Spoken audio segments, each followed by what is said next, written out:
Welcome to another edition of the SprintCarUnlimited.com Deep Dive presented by Dottie's Family Market in Dover, PA. Joining us on the show today is sprint car driver Zeb Wise. Before we get to Zeb, Dottie's Family Market in Dover, PA is your one-stop shop on the way to the races. They have fresh made sandwiches and subs with all the fixins, perfect for a night at the racetrack. Dottie's has everything you need in one location, including a full service deli, wide selection of groceries, and gas. If you're looking to dine in, head over to the Hive Coffee House and Cafe for a great sandwich. There's also a seasonal greenhouse on site, and you can also visit Dottie's Crab House, where you can dine in for fresh seafood and all you can eat Maryland crabs. Head over to the corner of Canal and Bull Road in Dover, PA. Dottie's Family Market has you covered. Now here's Zeb. Zeb, welcome to the deep dive. It's a pleasure to have you on. Yeah, thanks for having me. No problem. I see you got it looks like an iRacing rig. Yeah, pretty much. This is kind of where I do all my gaming, whether it's iRacing or shooter games or anything like that. I'm in pretty much everything. I gotta say, and I hope it doesn't have, you look like Anthony Soprano. Well, I get a lot of my my boss technically, Kim and Jason, they say I look like Josh Allen a little bit, which is a big compliment because I'm a Yeah. big Josh Allen fan, so works out. Look, whether it's Anthony Soprano or Josh Allen, that's a lot of money. Yeah, So, exactly right. so I would like the Josh Allen comparison. So let's stick with that one. Yeah, for sure. But so obviously, I wanted to have you on. We've been in communication a number of times in the last year. So, but I want to start out before we get to what you're doing now and how everything transpired in the last year or two. When you started racing, how old were you? How did you get into it to begin with? Because I don't know if you had a racing family background. No, not at all. How I got started with my dad owned a collision shop, and there was a guy that delivered Snap-on tools to the shop. His name was Bob Bishak. You might know his son Derek, who still races some Silver Crown stuff. Yep.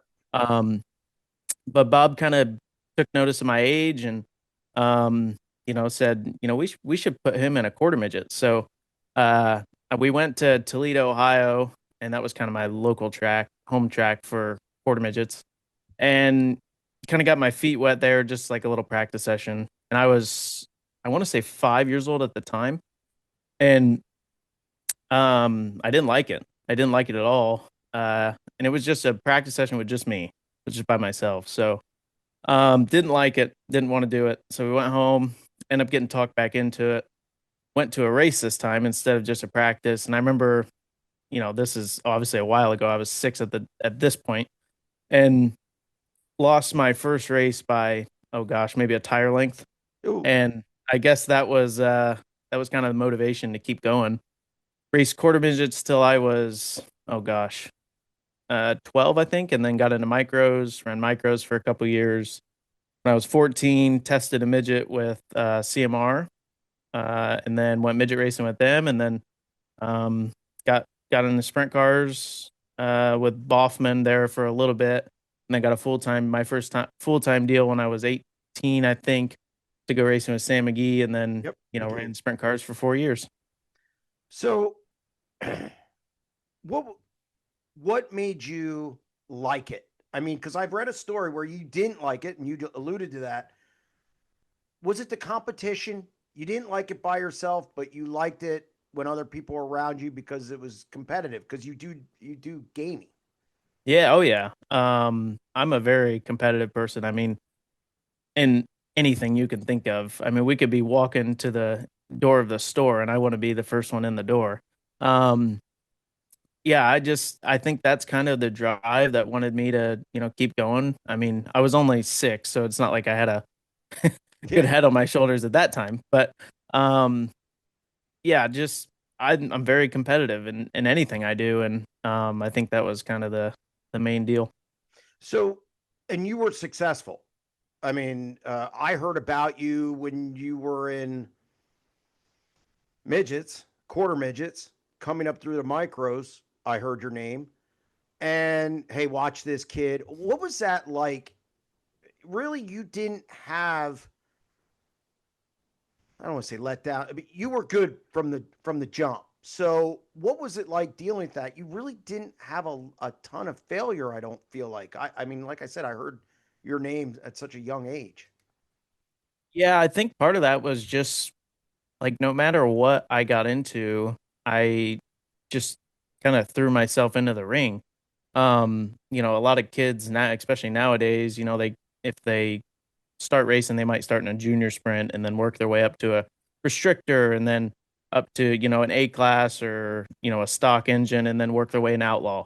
It seems like that's kind of the stepping stone of, the newer form of race car drivers and at least for open wheel dirt stuff. And I didn't do that. When we got into micros, I went straight in outlaw and, you know, didn't mess around with anything restricted or anything like that. And, I was 12 years old racing against, Frank Flood and guys like that in the sport where, I mean, Frank did that for a living. So, and still does. So that was, and then when I got into midgets, I didn't run like any focus midget stuff or, I went straight into a midget and, I raced as much as I could with Clawson Marshall and we went and ran power eye races and, I wasn't old enough to run USAC at the time. So, I mean, I feel like I just kind of got thrown into the wolves and just had to figure it out. And not to say there wasn't any failures. I mean, I'm sitting here not a sprint car driver anymore. Well, we'll get to that. For now, but you know, yeah, I think I went the hard route and it made, the next step easier, for example. So, you know, I enjoyed that. Again, I'm a competitive person and it was a challenge, but I enjoyed that. How do you end up with Clawson Marshall? So when I was you're testing my memory today, Jeremy. Well, this is what I get paid to do. I act like I'm an old person. I'm only 22. I had to think Jesus. about that. But I want to say I was 13 years old and um well actually it dates back even further to that. I was probably 11 or 12 and I raced in a quarter midget at the Brickyard, which was just a race in the parking lot of IMS. And Tim Clawson and Bryan Clauson were there watching, and they were actually there to scout Carson Hocevar, who's a NASCAR driver now. Mm-hmm. And I don't know what it was about me. I was racing there, and I just caught Brian's eye for some reason, and Tim's, and they came down to the trailer and told me and my dad like, "Hey, if you ever need anything, like, let us know, and we're more than happy to help." So I don't know, give it a few years down the road, I was 13-ish, and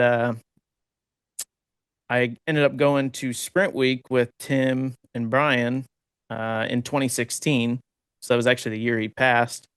And just was a crew guy, just kind of learning what it was like to, be a professional race car driver. And it was a lot of fun. I enjoyed my time there. And I got to see Brian, I actually was a part of it in a small way, but I was a part of Brian's last USAC non-wing sprint car win. So that's pretty cool to have that little bit of memory with him. But um and then obviously, we fast forward to that year, Brian passes away. I was, I didn't know this at the time, but I was kind of being set up to be Brian's, another one of Brian's development drivers. We had seen him do that with Spencer Basin years prior to that. But when Brian passed and Clawson Marshall Racing got started, Tim wanted to, have a development team or driver and he said I was the perfect pick because I was Brian's last development driver pick basically. So that's how I got hooked up with them. Well, I mean, excuse my voice. Like I said, I'm dealing with a cold, but uh, that had to be a little surreal following in his footsteps, especially for somebody. I mean, you're young. I mean, I don't know experiencing death like that at such a young age, and somebody you knew, somebody who you knew was kind of almost, I guess, mentoring you a little bit or bringing you along. Uh, how weird was it kind of following in his footsteps? What was that like for you? Yeah, he definitely was a mentor, even if he didn't know he was for me. I was a fan of Brian's before I even got, involved with them.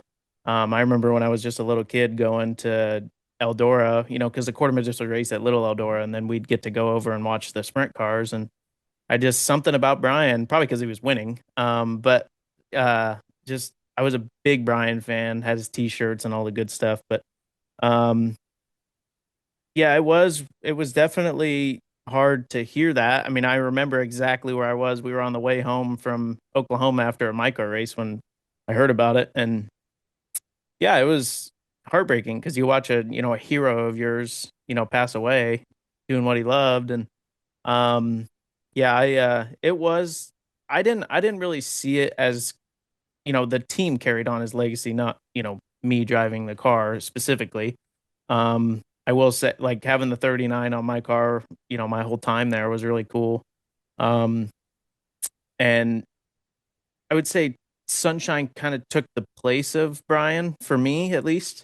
Tyler kind of turned into my mentor, as far as on the track activities. But Brian, Sunshine kind of took that role, and Tyler was my right hand man for, really until the day that I stopped racing. Anything that I ever needed or needed, I was always Tyler was the first person I called.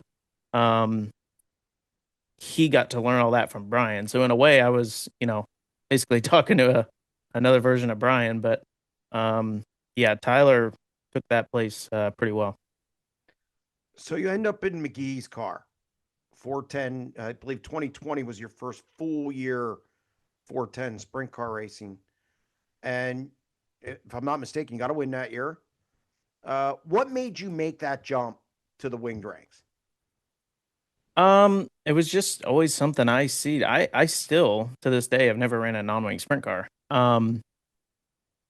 It was wing racing was just always something that when I was 6 or 7 years old, when I first started racing, I told myself I want to be a War of Outlaws driver.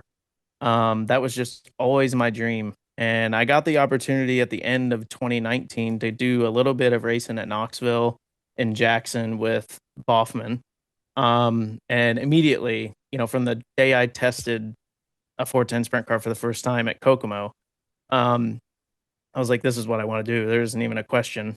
And Sam and Mike and everyone there, it just kind of gelled up well together, honestly. I think Dale was their driver before me, if I Yeah, remember I think correctly. so. Yep. And I think they just kind of wanted a young guy to come in. And I mean, you can't, I was very green. I mean, I probably had 6 sprint car races under my belt, and they were all 360 shows. So I hadn't even ran, a 410 race, and we went to I think Jacksonville the first time, and uh, ran fifth both nights, I think, with Moa. But yeah, it was just it was it was a great start for my sprint car career, no doubt. How'd you end up in your own car, family deal? I parted ways with Sam McGhee at the end of that year of 2020, and Wayne Pretty was with Boffman at the time. I think he had parted ways or something at the end of that year. I can't really remember all that. That was kind of a weird time, but got started. We actually ended up buying a lot of Boffman stuff, which is kind of ironic because that's where Wayne came from. Yeah.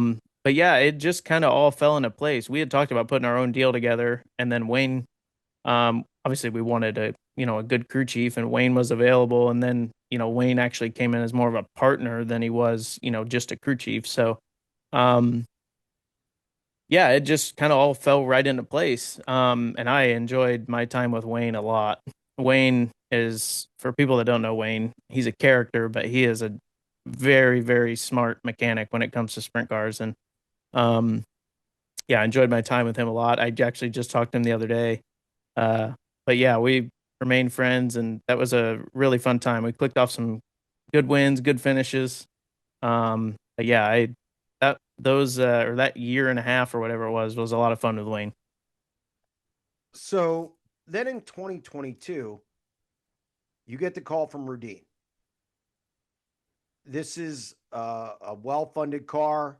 Uh, Resources definitely aren't a problem. And you come in right away. I believe Corey Eliason was let go. You come in and you're pretty quick out of the gate. When you got that call to take that ride, you probably thought at this point, okay, I'm for lack of a better term, hitting the big time. Okay, this is my shot. Was that kind of how you looked at it? Yeah, no doubt. I mean, I knew that, when I took that deal that, this is what I've dreamed of doing basically is racing for a well-known, well-established, big-time sprint car team. And, yeah, I mean, it was a great opportunity. I'm very thankful for it. Love my time there with Kevin and everyone involved. Uh, yeah, it was a big deal for me when I think I was only 20 years old at the time, Yep. 19, something like that. So yeah, it was a big deal. 2023 just boomed. 11 wins. You win the All Star title. You beat the Outlaws at Port Royal. I mean, just take me through that year and what you felt at the end of that year. I mean, you were being talked about across the country. You win, you beat the Outlaws, get that win out of the way. Again, win the All Star title. It was the final year for the All Stars. Uh, what was that whole year like? It must have seemed like a whirlwind to you. Oh, no doubt. Yeah, it was crazy. I had never won that many races in a year in my career. So, um, yeah, the whole year was just it seemed like we couldn't do anything wrong. If we had an off night, it was like a fourth or a fifth. We not to say it was like that when we went and ran with the Outlaws because we still had our struggles. Sure. Um, but you know, I mean, it when we were all star racing, and people like to say that championship has an asterisk beside it because Tyler was hurt, I don't disagree. Like if Tyler was there, I'm sure things are different. But people also forget that Tyler had the championship lead going into the last few races. Actually, at one point, I think going into Fremont, he was leading the points because I crashed at Butler. So we still had to, rally back and go into his house at Eldora, basically at the time, and win, basically, because I think we were only separated by like 6 or 8 points going into Eldora. So I mean, we had to fight with Tyler for a championship win, and we were able to pull it off. So, yes, the season wasn't 100% because of Tyler having to deal with an injury, but we were behind and came back and came through, and then we go we go to Port Royal, and I think Tyler won the first He won night, the first and night. then I win the second night. And yeah, I mean, I that was my dream, was to be an outlaw winner someday, and to be able to accomplish that, especially at Port Royal. That was from the first time. That was actually one of my first outlaw races. My first outlaw race was a Hobsop, but Port Royal was one of my first. I think that was maybe my second or third race, and I instantly fell in love. I was like, this place is awesome. Mm-hmm. And to get my first outlaw win there was like storybook for me. But yeah, that year was crazy. One of the coolest years of my life. Then it wasn't so cool. You go to High Limit. Now you're on a national tour. They go from a midweek to a national tour, and the stat. I mean, obviously, wasn't good. It wasn't a good year. You had one win. I believe you had 11 top fives, 31 top tens, and 70 races, and it just was not a good year. What were some of the problems that you guys encountered? I mean, it was the first year on a national tour. I think a lot of people forget that. What did it just landslide after a tough start, or what happened there? Yeah, there's um we we honestly started off the year pretty decent, especially for me. I mean, we went to Volusia, and that's not a place that I'm very good at all. And I want to say we ran okay there. I think we had a top 10 or two. Which for me, we actually left Volusia pretty happy. Obviously we weren't ecstatic by any means, but we were like, okay, we got through Volusia, solid. Let's move on. And we went to East Bay, and the first race, I remember crashing on the first lap, and then I think we restarted like 26 because there were some provisionals in there, and then ran all the way back up to inside the top 10, I think. And then the second night, or well, it was all in one night, but the second race, we ended up, gosh, we were battling for the lead at one point, and then ran Yep. fourth, I think. So, um, that was kind of we left East Bay like this is how our year's going to be. We're going to contend for wins, and we went to Georgia, and it seemed like that was, it's only like we weren't that many races into the year, but that's kind of when the downfall started. Struggled at Georgia. We just kind of a weird track. We couldn't get a hold of it very well. And then kind of had a long break there. And then, yeah, we just struggled. And then I mean, to be completely honest, I kind of felt like our team was just handcuffed there. Like halfway through the year, we were running the Ford and they started running out of parts and couldn't get parts. So we were on a completely different head on all our engines and different parts and pieces. And I mean, we took them to the dyno, we did everything we could, and they just didn't make the power that a normal Ford would. I'm a I loved the Ford. Um, when we first got him, I mean, we won the championship with him essentially. Sealands And Grove, you boat raced them. yeah, exactly. And then Eldora, obviously, we won there. We qualified better with the Ford. And even at the beginning of 2024, we were okay. Like we weren't really that bad. I think the badness kind of got blown out of proportion. You know, top tens with the high limit series they're not bad. I mean, realistically, the cars you're racing against, especially that year, with James and Corey Day every night, and Spencer Baston was, more competitive than he was in the 14. And, there was, a handful of, good cars. And, but yeah, so back to what I was saying, I kind of got rambling there. But That's fine. the Ramble away, buddy.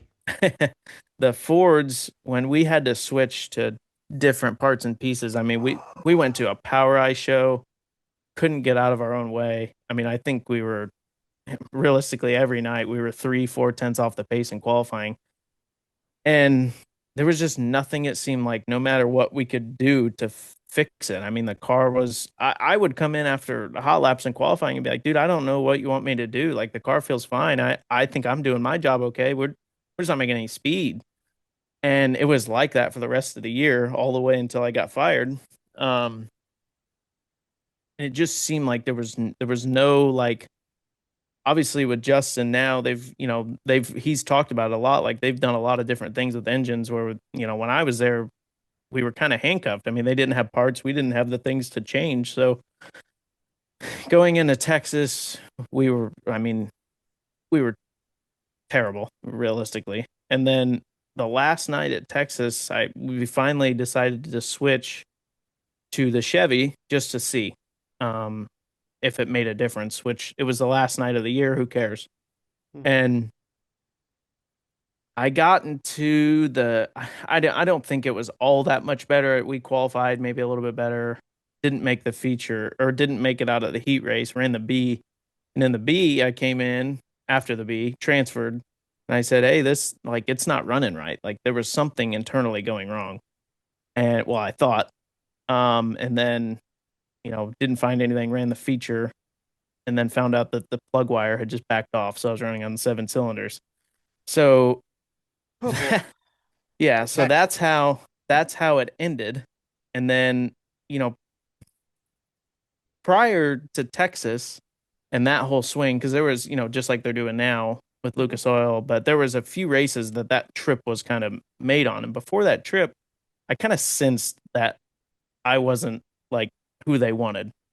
And so I had a conversation with Kevin, and the conversation, basically implied to me that I had a job.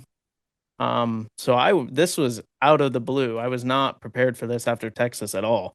Um, and it kind of frustrates me because it seems like the whole thing was blamed on Charlotte. After 2023, when I got in that bad crash, it was just kind of like, well, he's not the same driver anymore. Um, and I do not disagree with that at all, or I do not agree with that at all. I think, selfishly, I think we were handicapped the whole year. or at least half the year, and there was just nothing we could do to get out of it. And then the one time we put the Chevy in, I was running on 7 cylinders for at least the feature, um, in the B main, whatever. So I just feel like it was a really weird way to end it. And then they wanted to go race with someone else to see, and they put Trey in the car for Trophy Cup. Well, Trophy Cup is a 360 race. It's not even the same, that's not the same Yeah, stuff as we've been running all year. So I said that was kind of a bad comparison, driver versus driver, when it's, not the same engines. It's not, the same, you got the same car, but that's really all about it. And yeah, it was just a weirdly bad way to end it, I felt like. And I get along with Kevin great. I have no issues with Kevin. I just talked to him, oh gosh, probably a month ago, and still get along with him great. I have a utmost respect for him. But yeah, any driver that gets fired isn't going to agree with it by any means. But I didn't feel like we got a fair shake there the last year, and it was. I mean, really, realistically, we're only got together for 2 years. I mean, we had the end of 2020, I think it was, or 2021, whatever year that was. 2022. Yeah, see, my years are way off. But Right. um, yeah, we had the end of that year, but I didn't even really count that. There was a lot of moving pieces at that point. But um, yeah, I wish I had more time. There's no doubt, because I think if we got the motor situation figured out, we would have been honestly just fine. But felt handcuffed there the last half of 2024, no doubt. When you start hearing rumblings, I mean, look, I think I even called you at one point and said, "Hey, I'm hearing stuff," and you said, "Well, I think I'm back." Uh, what's that like going to the track after you hear, "Hey, I might be on the chopping block here"? Yeah, it's uncomfortable, no doubt, as a race car driver.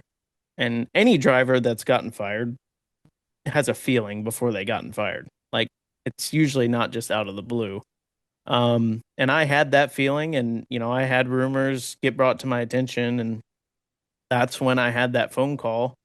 Basically just wanted to, sprint car rides are I know this better than anyone. They're not just out there. You can't just go get one if you want one. So, um when I had that phone call, it was almost like I need to be prepared if this is going to happen and do my due diligence to at least have a chance. We've seen like Sheldon.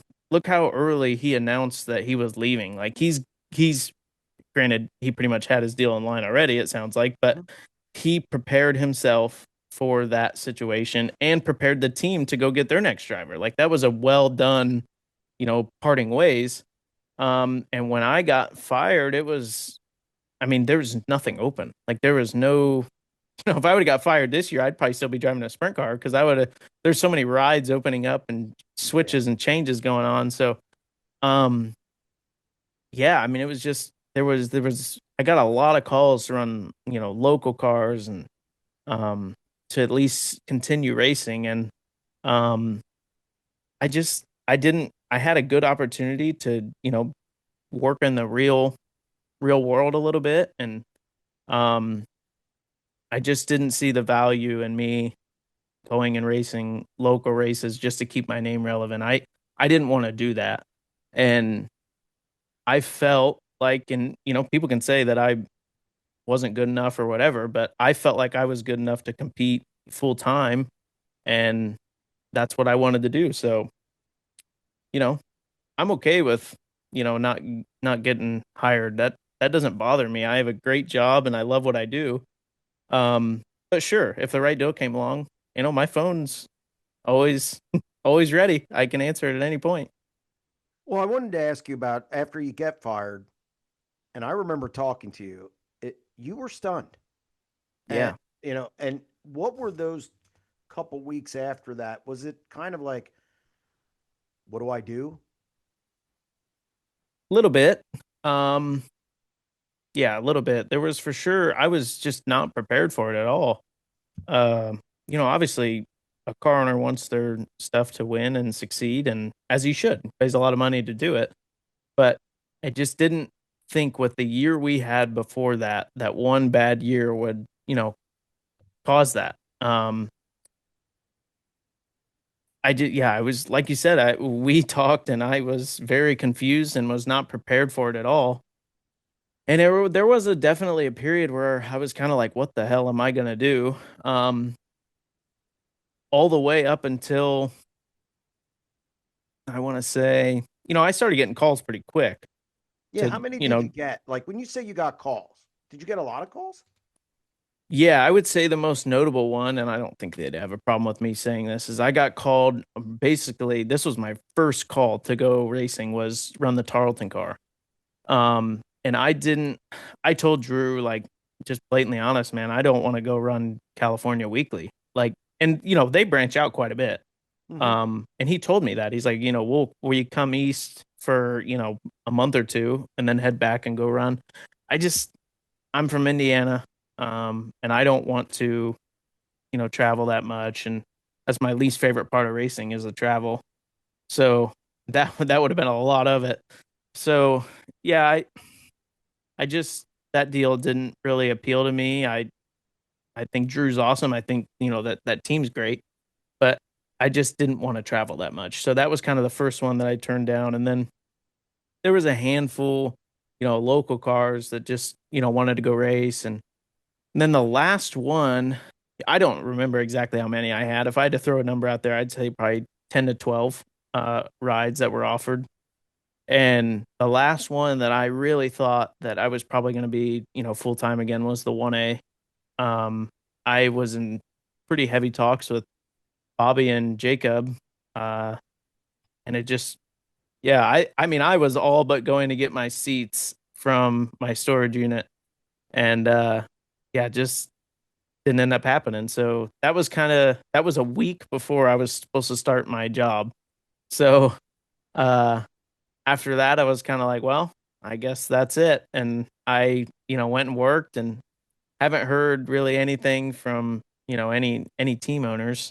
Obviously there was a lot of shakeup there and after Eldora pretty much. And I wasn't sure if I was going to get a call to I wasn't pursuing anything, but I wasn't sure if I was going to get a call to come fill in for someone, but no, that never happened. But that's okay with me. I enjoy doing what I'm doing.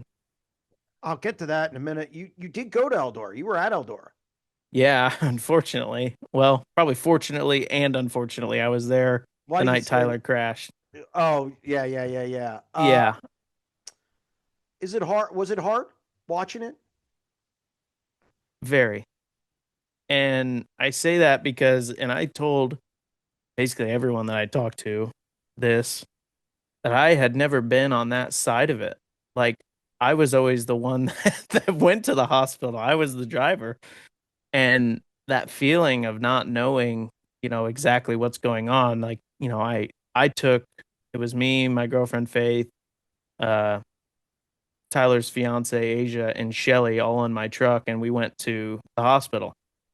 So, there's a lot of emotions going on in that 45-minute ride to the hospital, but uh it wasn't easy. Like, I hated being on that side of it. And I'm like, how weird it is for me to have to go through both sides. When you're the driver or you're the one going to the hospital, you don't really think about that. Number one, because you're usually concussed and you can't. But you're just going with the flow and whatever you need to do. So when you're on the other side of it, there's so much unknown and you don't know what's going on in the flight while he's in the air. And even when we got to the hospital, it was a while before we got to see him. So yeah, it was a very uncomfortable experience. Thank God he's okay. But yeah, it was very eerie for sure being on the other end of that spectrum. How many races have you been to since you've been out of the car? One, One, and I that was went it. to I went to that race. Yep.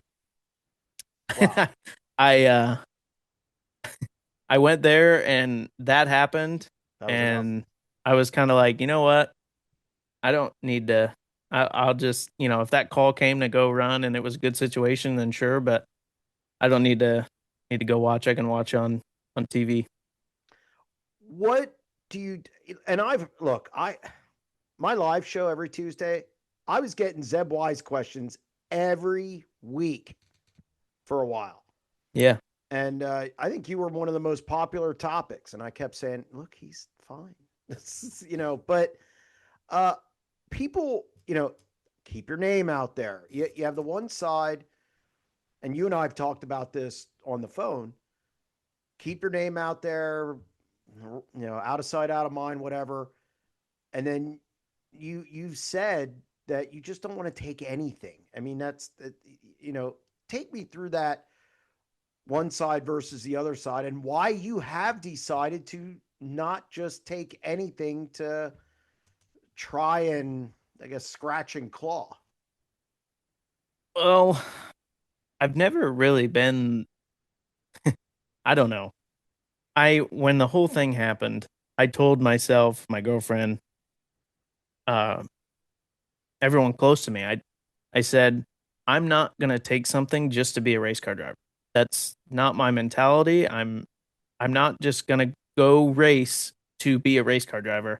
If I do it, I want to do it with people I want to do it with, a good team, good car, good mechanic is the most important part in sprint car racing. I don't think that gets stressed enough.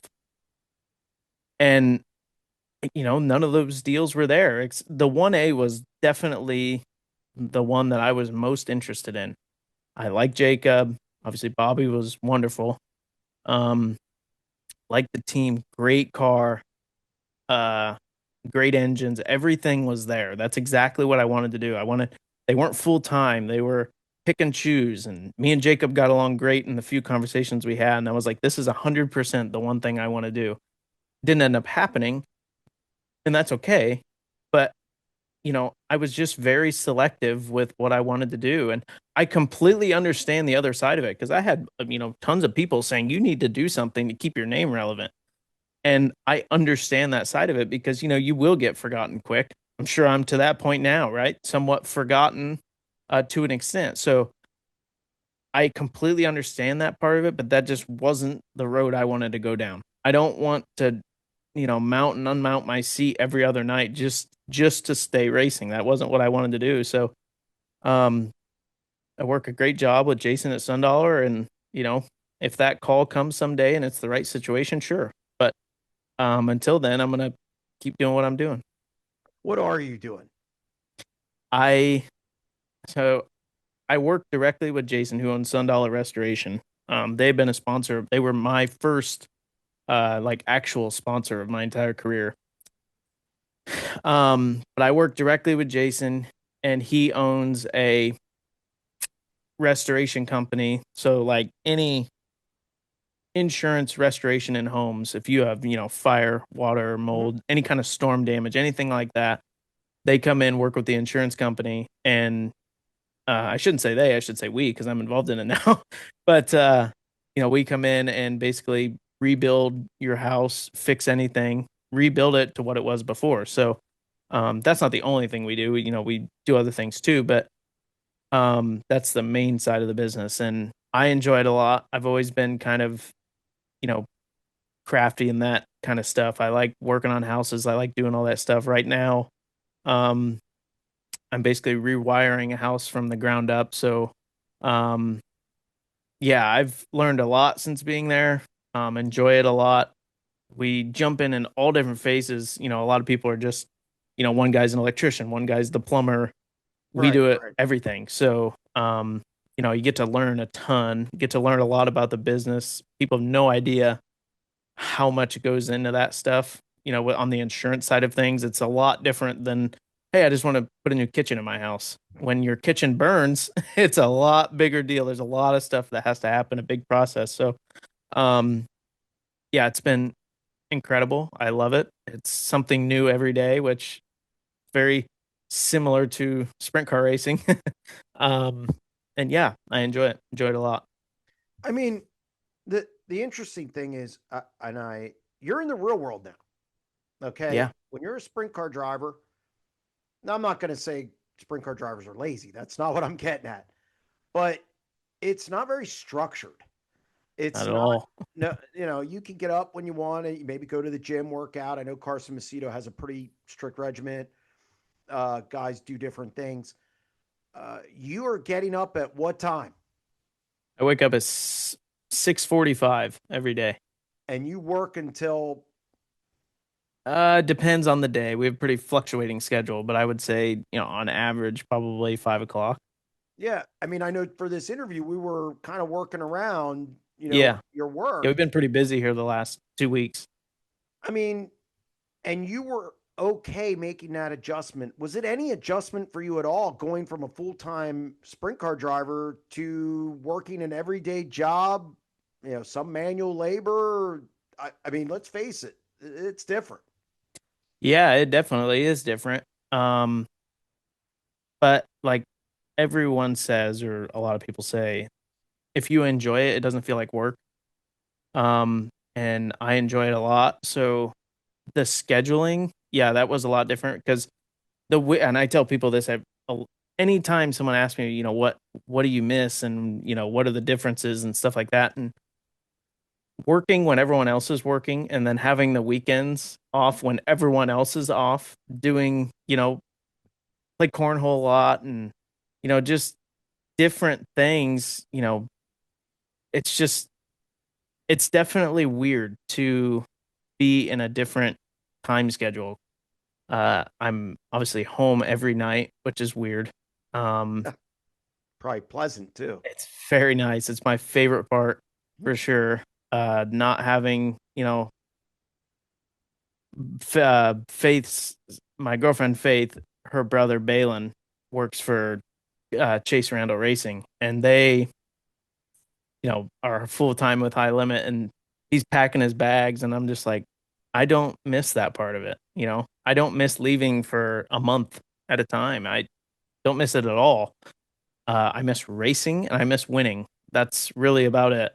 Um, and yeah, it definitely changed my mindset on life in general. But um, I would say the working aspect of it, no, I love it. I actually don't mind doing what I'm doing, so that makes it a lot easier. You're 22. It's kind of a very mature way to look at it. I mean, look, I know other drivers who,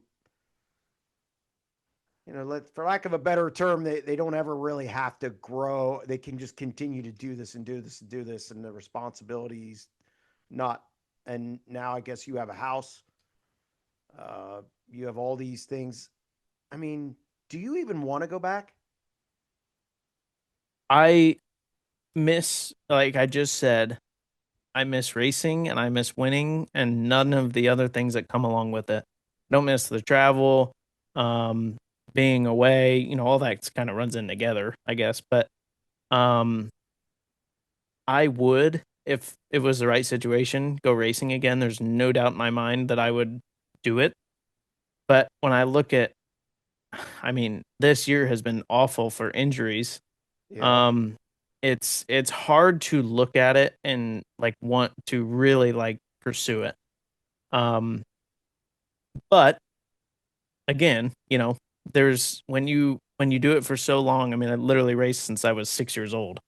So when you do it for that long, there's always a part of you that no matter what, you know I want to go back and race. And I think I'll always have that regardless of if I race next year or don't race for the next 10 years.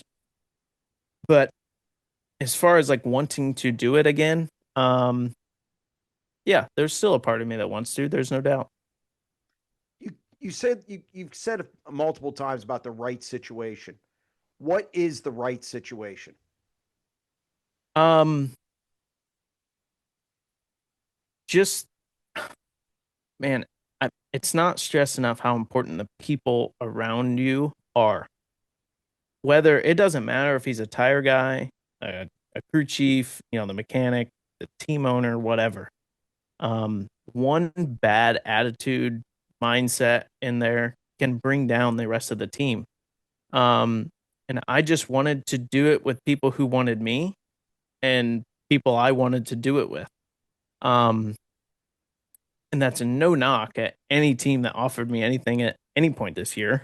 I just wanted it to be, or last year, wanted it to be the right deal, and can't pinpoint one thing really that would have made me go to any certain team, but I didn't care to be full time. I didn't really care the schedule honestly that much. Um, I just the people. I wanted to do it with a mechanic that I got along with, and um team owner that I got along with, and yeah, just it's hard to pinpoint one thing, but I would say just the the personnel was probably the biggest thing.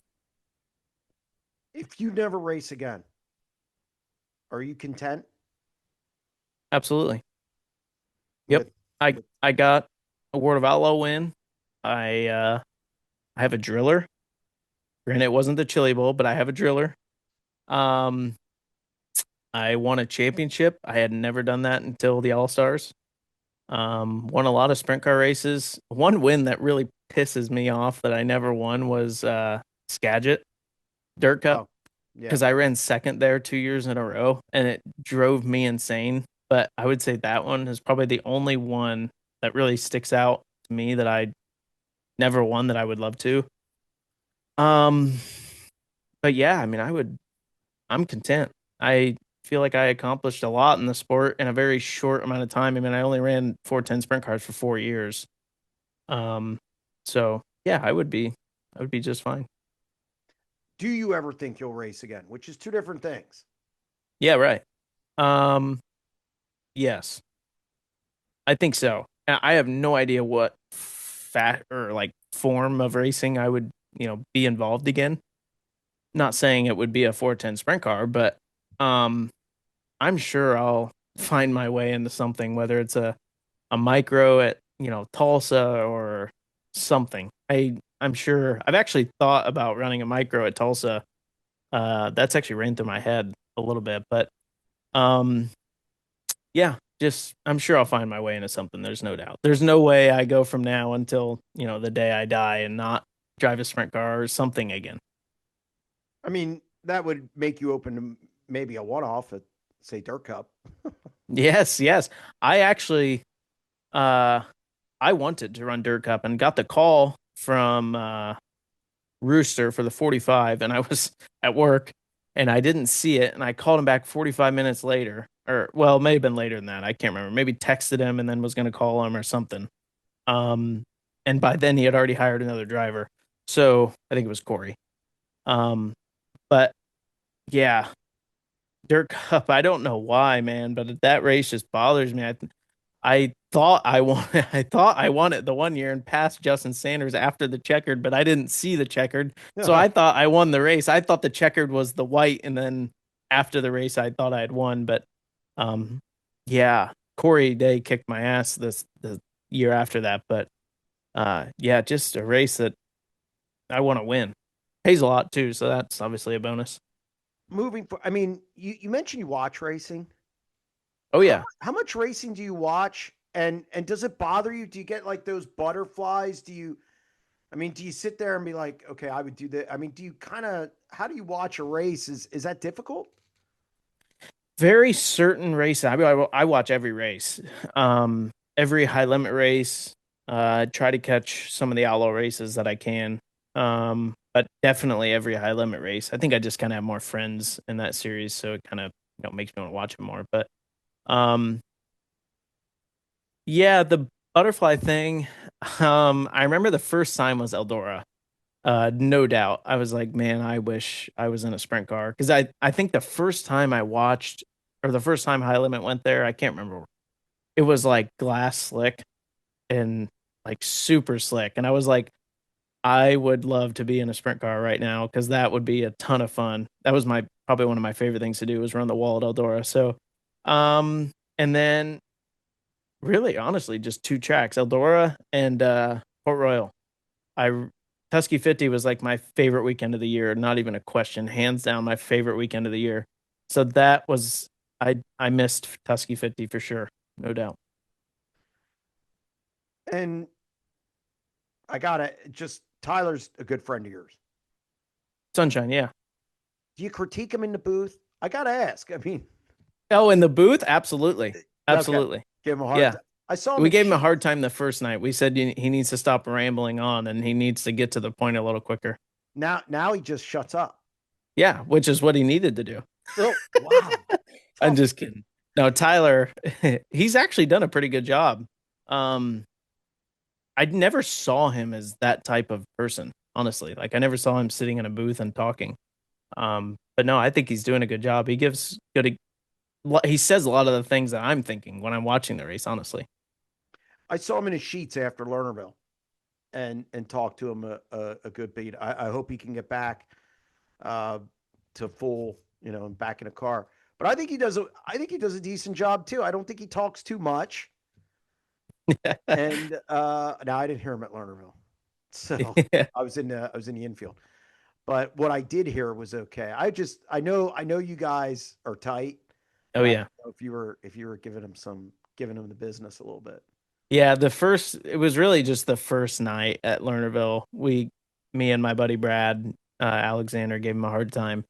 But after that, no, we kind of let it go. But no, he's done good. He took our criticism well and applied it. But uh, no, he's done a good job. Well, Zeb, I appreciate you joining the show. I'm going to let you go watch High Limit. I'm going to go watch High Limit. Yeah, We're taping this the night of the midweek finale, so I don't want to keep you too long. But again, I appreciate you coming on the show.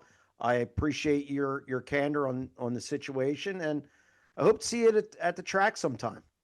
yeah, absolutely. Thanks for having me on. Besides the driver's project, I hadn't really talked about anything in a while, so it was kind of cool to be on here and have a chat. Well, thank you very much, and I'm sure I'll be talking to you in the future. Absolutely. That's going to wrap up another edition of the SprintCarUnlimited.com deep dive presented by Dottie's Family Market in Dover, PA. Thank you very much to Zeb Wise for joining us on the show. Cleared a lot of stuff up there.